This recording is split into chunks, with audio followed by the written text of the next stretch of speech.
So, Mark, did you see the $100 soda at Flamingo in the vending machines? It reminds me of going to like their gift shop. I went there one time. They don't have prices on any of the drinks or anything, so I went to buy a soda, and I think it was like $8 for a soda because they have like surge pricing. So depending on how busy it is, they charge you whatever they want. Apparently, this was a mistake, but a $100 soda coming to Vegas in the future. Yeah, it's weird that, I'm thinking, okay, they must have meant to charge $9.95 and they programmed in the wrong number. But I think the guy said on Twitter they end up finding it for $3, but he had to go to like four different floors to find one that worked and had priced the correct pricing, which seems crazy. I wonder if anybody's actually like swiped the card, didn't pay attention, and then gets that $100 bill on their credit card and has to. I'm sure. Maybe that's why whoever programmed it fat fingered the price. But yeah, you're right. He had to go to three different floors. So he went to the first one that was $99. Then he went to two other ones that were cash only and $3. Then he finally, I guess, found one.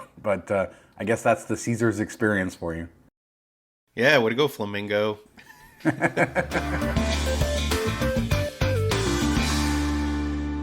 right, Mark, more big news this week. But as a reminder to everybody out there, we're doing 2 shows a week now. So we already did a show earlier this week. So don't forget to check that out. But the M Resort has announced a big expansion. They are the official Raiders hotel here in Las Vegas. They've been out there since 2009. They opened in the middle of the recession. They've hung on and done well, and now West Henderson, as that area is called, is growing like crazy, and they're about to spend a couple $100 million to expand the property, add a new tower, 384 new rooms, bringing their total up to 774. Let's start there. More investment. We're seeing investment everywhere in Vegas. It's crazy. Yeah, especially for a local, mainly local casino hotel. 700 plus rooms seems like a big undertaking. I don't know. Do you think a lot of people are doing staycations there? Do you think it's people visiting, family and friends in the area stay there? Or I'm sure they get a chunk of tourists that want to be away from the strip and all that, but it just seems like a big investment for, I wouldn't think that people would come and stay there, maybe go gamble for sure, but I'm kind of surprised that they need more rooms. I think there's a couple of things that make this a brilliant location, and I'm glad they held on, and now I feel like their future is really good. South Point does really well kind of for similar reasons, but there's a lot of people that live in that area, and a lot of people visit them, so they want sort of the experience of staying in a casino, stuff like that, but they want to be close to their friends and relatives. And then also it's a locals casino, like you say, so people go there and gamble. I think the thing that helps the M is that it is a sort of a more of a luxury property, higher end rooms, things like that. So it is a draw. It's also the first property you get to coming from California when you're coming into Las Vegas. So it's good for that. It's easy in and out. Plus, in 2019, they became the Raiders official hotel. Whatever and then in that 2021, they opened that restaurant, that Raiders restaurant. So I feel like they doubled down the Raiders practice facilities right next to there. The location's really convenient. And, it is off the strip, but it's right off the 15. So you're less than 10 minutes right on the freeway to get into the heart of the strip. So, if you're not on that type of vacation where you're just no car, you're down on the strip, it is a good option. It has a lot of restaurants. It's a really beautiful property. Yeah, I still need to check it out for sure. And it is, you can get the Vegas experience without being in the heart, and then you can get down there pretty quickly, which is a big plus. I don't know, maybe they do like good packages for Raiders fans. Coming in, staying, if you have tickets or whatever, you get a deal. I'm guessing that's what Raiders Hotel means.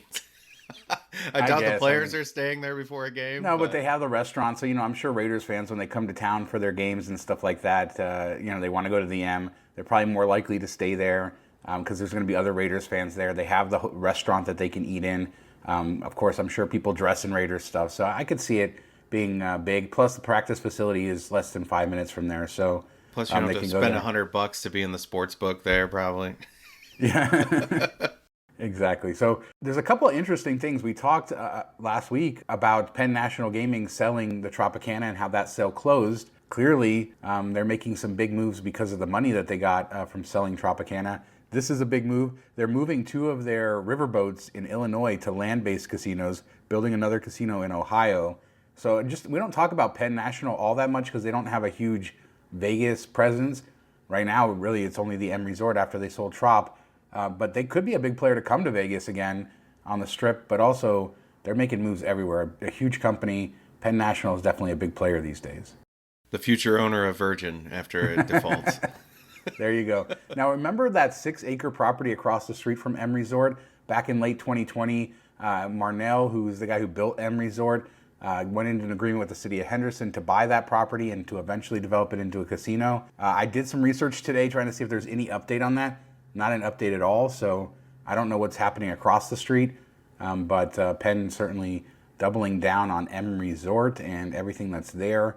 They don't even have one dump truck like All City Arena or All Sports Arena or whatever. Nope, they got not a dump truck. There isn't even news about the sale. I didn't have a ton of time to dive into it, but clearly, I don't even know if the sale went through. But even if it did, that was a project, far into the future. So, we'll see. But Vegas still getting a lot of investment despite, what's happening in the wider economy as far as, insecurity and things like that. So it's very interesting. Now for us, Mark, I feel like we're kind of like in the golden age where everything is tailored to us, right? As like late 30s, early 40s. And that's why we're getting the When We Were Young festival, which has all the bands from our childhood. Like they're really, this is really the festival I think that's made for us. Yeah, I saw it on Facebook today, and pre-sales going out, I think, in a day or so after this video goes up, or maybe the day of. So, all these bands, Green Day, Blink-182, Sum 41, all the bands that were like late 90s, early 2000s that had all the hits are in it. Like Good Charlotte, I think, is in it. So it's crazy. Like they brought together a huge group of people, and I'm guessing there's a lot of, West Coast bands even on this list that I don't know, but people that grew up on the West Coast probably know pretty well, because that was kind of like the epicenter of punk rock back then and everything. It's definitely, I don't do festivals. I'm not a big music festival guy, but this is one that's tempting for sure. I don't know what the prices are going to be or anything like that, but it looks pretty insane. Yeah, so let's talk about the prices. I totally agree with you. I don't do music festivals, but if I was going to do one, I think this is probably the one. Like, it's pretty much made for me. But so general admission, $249, which seems insane to me. So this is going to be on Saturday, October 21st at the Las Vegas Festival Grounds. That's the festival grounds on Sahara and Las Vegas Boulevard. 50 bands in one day, like. Yeah, well, multiple stages, but yeah, you're right. I'm surprised it's not at least a 2-day festival. But listen to these prices, Mark. So general admission $249 just gets you inside. General admission plus $419. That includes the same as general admission, but you also get access to air-conditioned restrooms and dedicated entry. So for $170, though, you can use the air-conditioned restroom. You can take a poop and not sweat and. Yeah. Well, I've never heard of that before, where it's an upcharge to use a actual restroom instead of a porta potty. Yeah. Yeah, I went through it, like I compared them side by side. The only difference I could see was the air-conditioned restrooms and the dedicated entry for the GA+. But they also have a VIP, which adds in for another $100 and something, so $500 something, adds in official merch, water stations, and charging stations for your phone. So with the VIP package at $500 plus, you're not even getting a drink. You're getting free water and free air-conditioned restrooms. I'm back out. Yeah, I don't know. I don't see, like as soon as I saw that, I was like, $249 for the cheapest option. I don't know if that, it makes sense. There's a lot of like big name bands there. I'm sure that, the talent has to get paid a lot. I'm not turned off by the $249 as much as like the VIP package being a whole bunch of nothing. Like, here's a t-shirt. Thanks for spending an extra couple $100. You should get like a dedicated indoor-outdoor space where you can go in, like a bar, and it's air conditioned. Even if you have to pay for the drinks, like not free drinks, but just like a separate area that you can go get away from everybody. If you're paying that kind of price, they should definitely have that set up. Yes, with air-conditioned restrooms. That's so. Just funny. Imagine if they added Chris Angel to this, how many more tickets they'd sell. Exactly. He could be the opening act.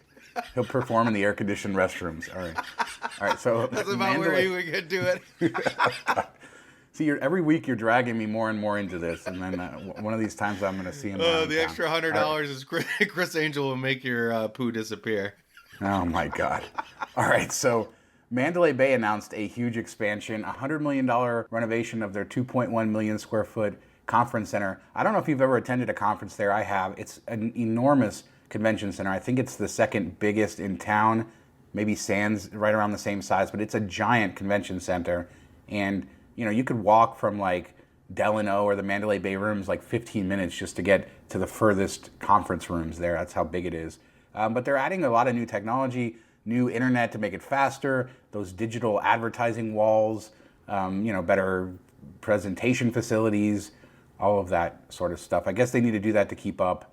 Another investment in the future of conventions here in Las Vegas. Yeah, it seems like they're high on conventions coming back, but it just goes to show like how much adding usable Wi-Fi and where there's a lot of people, how much it costs. Because I know like the stadium here for Michigan State, every year they keep increasing. They spend tons of money and it doesn't get any better. So they're just kind of like throwing money out the door. But you've seen this. I bet you a big chunk of that 100 million is just increasing the Wi-Fi, adding, the booster, the signal, all that stuff, which is crazy. But it's like the biggest complaint I think people get at all these functions and events is, hey, I can't use my phone. The cell signal is terrible in here and the Wi-Fi is down. So something you got to do, but just crazy. 20 years ago, that wasn't an expense. Yeah, everybody wants to complain about hotels when they charge for conference Wi-Fi. It's a huge need. They're also redoing like the tropical sort of landscape. They're adding new art. So it'll look nice when we go over there. It'll be done by the end of 2024. So good to see the investment there.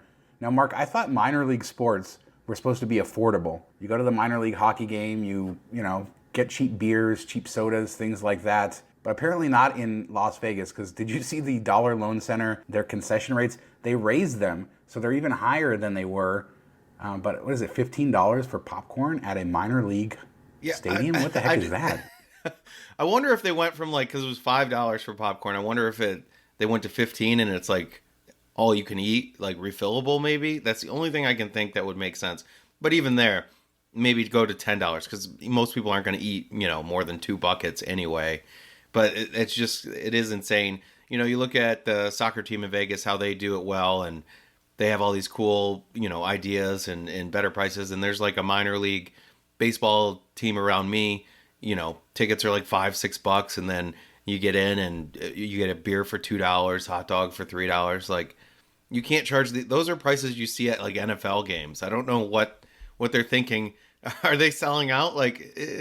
I just don't get it. It's bizarre. I haven't gone to a game there yet, but I know that they started to charge for parking, which is something that they never did before. Foley, the owner of the Golden Knights, he's in complete control of this arena, and it seems like he's doing whatever he wants, and the city doesn't have much to say, even though that they own it. But yeah, like $9 for a hot dog. It's just not prices that you would expect to see at a local sort of sports facility, but there it is. High for a Knights game. I mean, $15 for popcorn is high for a Knights game, yeah. And this is, triple A hockey or double A hockey. I don't even know what level it is, but it's not real hockey. It's like less than NHL hockey. It should be half the price. I plan to go on to some games, but I'm gonna boycott the concession stand. I'm gonna be cheap and they want everybody to take out dollar loans when they're there. Yeah, you need to take a dollar loan out to go to the concession stand. All right, that's going to do it for this week's show. As a reminder, we do 2 shows a week now, Tuesdays and Fridays, so don't forget to check out our other news show from this week.